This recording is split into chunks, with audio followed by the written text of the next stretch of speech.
Coding assignment, there's 3 different parts to it, and so we're going to look at all of them. For this, we are going to make a class. We are going to have a lot of methods inside of here. It looks more complicated than it is though. So it is pretty fun, and this is our collection. This is just testing our code right here. So let's go through our class to explain how it works, and we can show the test for it. So first, the instructions. We need to create a class student with attributes ID and name. So if I'm going to code this out, I'm going to say, okay, we need a public class student. This is the first thing that we have. Attributes ID and name, well, those are variables. So we can make private int ID and private string name. We don't want to make them public because we want to keep them inside of here. So if we just have something that accesses it, we can't directly change these because that might not be good. So we will have them as private int ID, private string ID, private string name. We don't want them to be static because this is going to change depending on the instance. We don't want it across instances. And then we have getters. So we get the ID and we get the name. This is great practice because if we make it private, well, we can't access these anyways outside of here unless we use these getters right here. So that's totally great.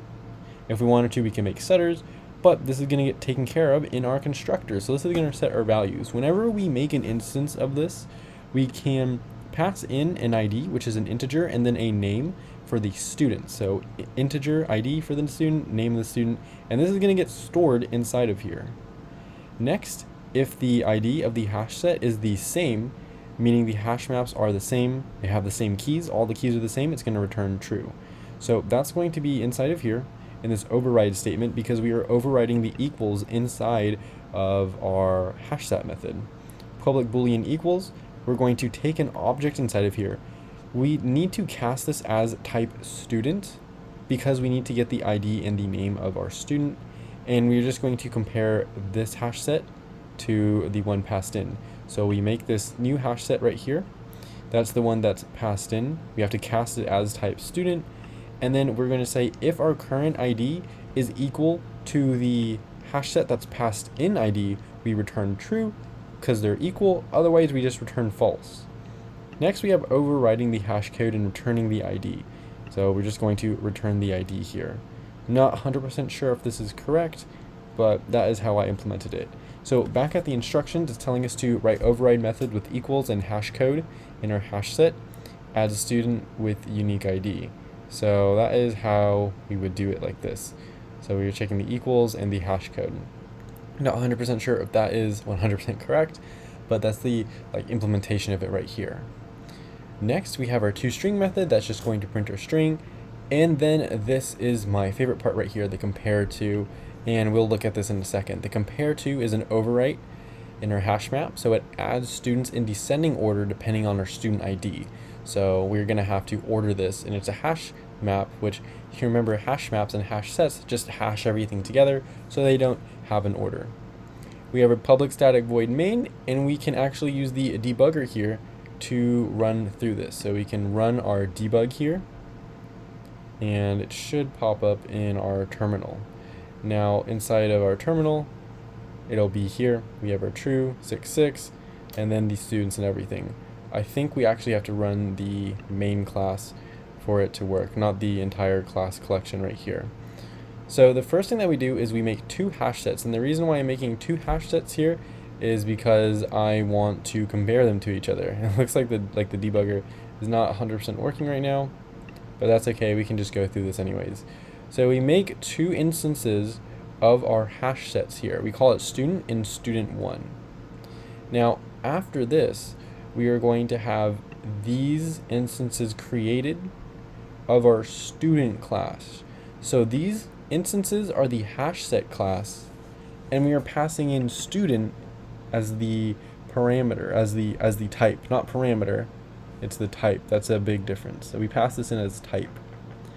And then we have these right here, and these are the instances of our student class that we coded up here. So with these done, we are passing all of these in. Now we can compare them.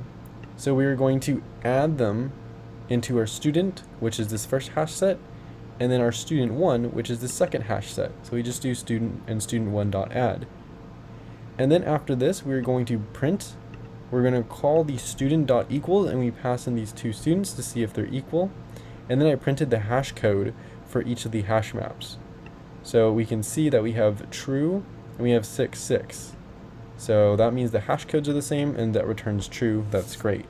Now, if we wanted it to return false, we can see that we have st4. st4 has a different ID than the rest of these. So if we passed in st4 like this, and then we were to run this, it's going to return false because our keys are different. We can see the hash codes are also different. Now, you can see that st3 and st5 have different values, but their keys are different. And since their keys are different, or actually the same. Look, we have key 3 and we have key 3 here. Since they're the same, it's going to return true. And so that would happen if we pass this in.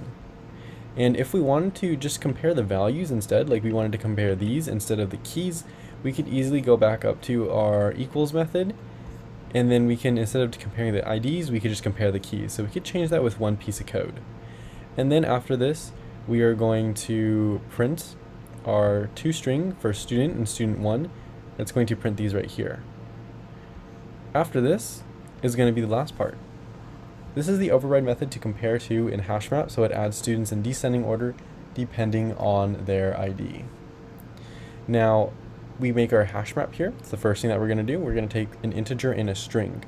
We're going to get the ID and get the name from our instances that we created up here. So we're reusing it. We don't need to code it out. We get our ID and we get the name, and then we're going to put them inside of our HashMap. And then we set our student hash student new student. We're making a new instance of our student class, and we're passing in our HashMap. So the HashMap that we made with all these values in it gets passed into our student class. There's a lot of passing around going on here. We are going to print our HashMap, which is what this line is right here. We print it in ascending order because that's how we added it in. And now we need to call our compareTo to print it in descending order. And the way we would print this in descending order is I'm going to use this line right here. This is kind of the meat. So we have a sorted set of type integer because we're sorting it based on the ID, calling it sork just because I thought it was a pretty funny fitting name. And then we're doing a new tree set of type integer because I believe the tree set is order, constructs a new tree set containing the elements in a specified collection, sorted according to the natural order on the elements. Now, what we want to do is after we make this an integer, and then we close this up right here, our tree set right here, the parentheses, close up right here. So it's now in ascending order. After this, we want to do a dot descending set, so we actually switch the order. And then we're going to call an iterator to go through this. Since our sorted set is a collection, we can use the sork.iterator, and we're setting this to our IT right here. Now we're going to set our current equal to 0, and then we're going to use this current inside of here. Probably coded this after this. I realized it while I was coding it, so that's why your current is inside of here to keep in mind. First thing that I want to do is, well, I want to make it like a list, so I'm going to print this out first, this brace right here. And I'm also going to print it out at the end. That's just for syntax purposes, or for how our output looks. We're going to run this while it.hasNext, and this is basically, if you're familiar with scanners, you have, well, scan has a next value. We're going to set current, so the current integer equal to our it.next. So this is going to get the next key inside of our sork. That would be like 4 for this. If we run it the first time, 4 is going to be stored in current. We have to cast it as an integer just because of this is not a primitive type. It's the actual integer right here, the actual value base class. And we need to put it as an integer, a smaller int. So we cast it. It's doing these parentheses right here. And then we're going to print out the current, which is our current key, and we're going to set it equal to with strings, and then we have a print where we do the stm.getCurrent. Now, if you want to clean this up a little bit, you might want to do this on the same line. So let me go, it's not letting me go Control Y, because I think MacBook has something a little bit weird with that, but I'm going to Control cut this, and then we're just going to append it to this sysout.print. and we don't need this sysout.print anymore. We can close it off, and now it's appended inside of here. It's always nice to add spaces in here so it's more easily readable. Now if it.hasNext, so we do have a next value because we don't want a comma at the very end here, we're going to print out a comma and then a space. Otherwise, we're just going to break out of our while loop and we're going to print this. And that's how we would print it in descending order. I found that part to be the coolest. And that's how we would finish this assignment and go over coding all of it in its entirety. We have our overwrites, and then we have our main method to test it.